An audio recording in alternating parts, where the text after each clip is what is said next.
It's about what they do to people. They cut through the veil of your thoughts and then they try to bury it. The procedure, the signals, the voices.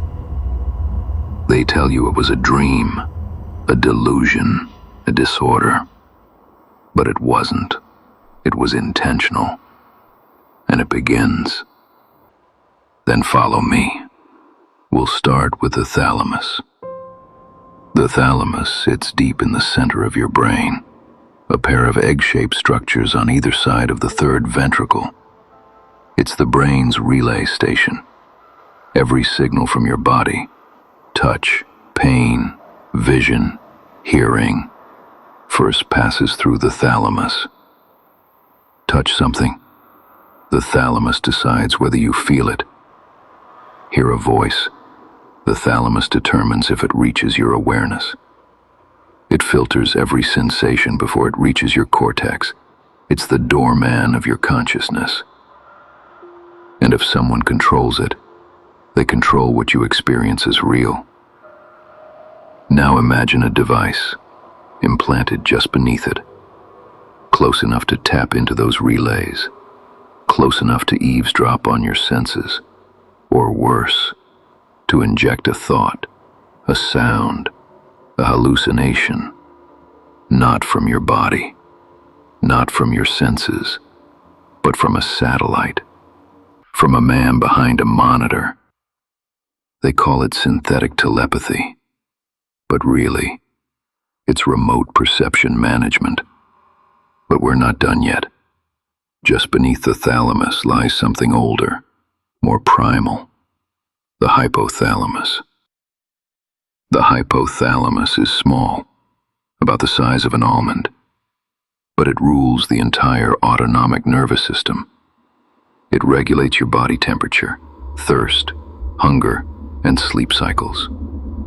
It controls the release of hormones through the pituitary gland. And yes, it governs your emotions. That sudden rage, that sinking fear in your gut when you're being watched. That's the hypothalamus. Feel cold sweat without reason. Your heart races at night unprovoked. That might not be anxiety. It might be a signal, artificially generated. They don't need to threaten you. They don't need to touch you. They just need to stimulate the hypothalamus, and your own body will betray you. But the most sacred place, the most misunderstood, is the pineal gland. Tucked deep in the center of the brain, between the two halves of the thalamus, the pineal gland is no larger than a grain of rice. It produces melatonin, the hormone that regulates your circadian rhythm, your sleep-wake cycle. But for centuries, it's been called the third eye, the bridge between the body and the soul, the gateway to dreams, and perhaps to other realities. What if the pineal gland isn't just a receiver of signals? What if it's a projector? What if it doesn't just create dreams, but accepts signals from outside your mind? What if that's why the implant was placed so close?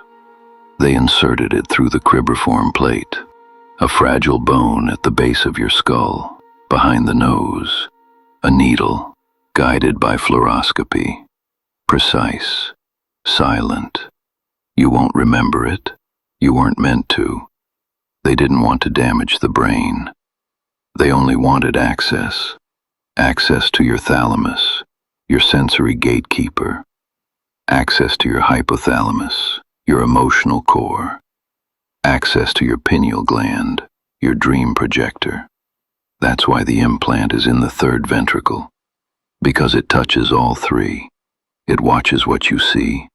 It hears what you hear. It shapes what you feel. And if it wants to, it speaks. You ever hear a voice in your head, not in your ears? Ever feel watched, even when you're alone? Ever dream of places you've never been, but wake up remembering details? That's not schizophrenia. That's a signal. They said it was built for soldiers, so they could communicate silently, so they could share vision, maps, emotions, commands. No lag, no error.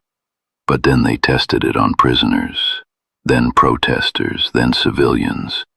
Some didn't survive. Others never even realized. And the rest? They started hearing the echo, a frequency few devices listen for. It hops frequencies, uses line-of-sight towers, communicates with satellites. And the data, it's not processed in your head. It's interpreted by artificial intelligence, miles away. You don't carry a computer.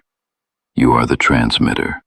The implant is your prison, and the third ventricle, that is your cell.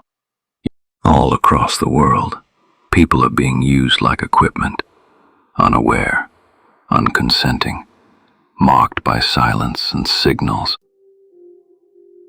If you're hearing this, you still have time. This isn't just a story. This is happening to thousands, maybe millions silently daily, and most of them don't even know why they're suffering. If this shook something in you, if it made your skin crawl, if it made you remember what they told you to forget, then don't let it die here. Talk about it, write it, share it, spread the truth. So not everyone has to go through this, because some of us never came back.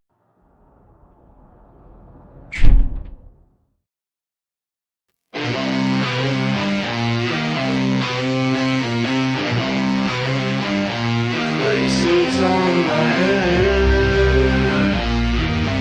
but what if the words are meant to? This ain't a fair fight, it's a ghost in the wire, a spark in the brain, a soul under fire. No blood, no bombs, just static and fear. But I've been awake for too many years. No badge, no sound, no medals or scars, just scars on the soul and a mind full of bars. They wanna break me, twist me, erase me, but I'm still standing, so come try to face me. This is a silent war, no flags, no, just shadows that crawl in the back of your lungs. I won't fold, I won't run, let the silence come. I am the one, I don't bleed, I explode, I don't freeze, I reload. They can't see what I fight for, but I was made for the silent war.